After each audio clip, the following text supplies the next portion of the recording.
57 आजी-माजी संचालकांवर ठपका. 16,59,00,000 नुकसान प्रकरणी नोटीस. शनिवारी होणार सुनावणी.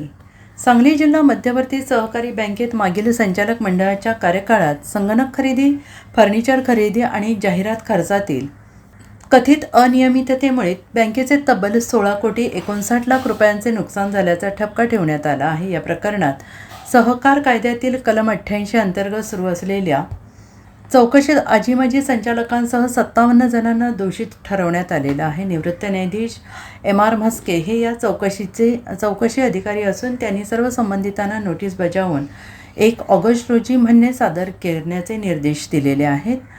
चौकशी अधिकाऱ्यांनी एकूण 10 पैकी 3 प्रकरणात दोषारोप निश्चित केलेले असून उर्वरित 7 प्रकरणात आजी-माजी संचालकांना मोठा दिलासा मिळाला आहे.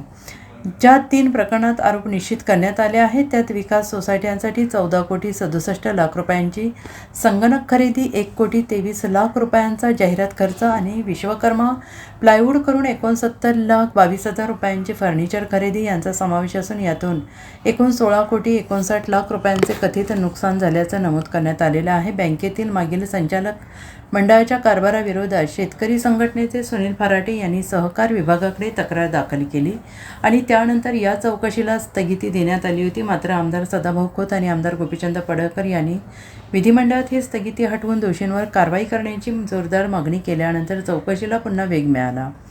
प्रारंभी 4 प्रकरणांमध्ये बँकेचे 50,58,80,000 रुपयांचे नुकसान झाल्याचं दर्शवून कलम 88 अंतर्गत चौकशी सुरू आहे आणि यामध्ये आणखीन मुद्द्यांची तक्रार आल्याने ही चौकशी 10 प्रकरणांपर्यंत वाढली. तपासाअंती 10 पैकी 7 प्रकरणात संचालकांना दिलासा मिळाला असून 3 प्रकरणात 16 कोटी रुपयांच्या कथित नुकसानीची चौकशी सुरू आहे. या प्रकरणातील काही चौकशी अधिकारी M.R. म्हस्के यांनी नियम 79(3) आणि नियम 72(4) नुसार संबंधितांना नोटीस बजावून 1 ऑगस्टपर्यंत आपले म्हणणे लेखी मांडण्याचे आदेश दिलेले आहेत आणि या दिवशी सुनावणी होण्याची शक्यता आहे. Bureau report SPN Marathi, Sangli.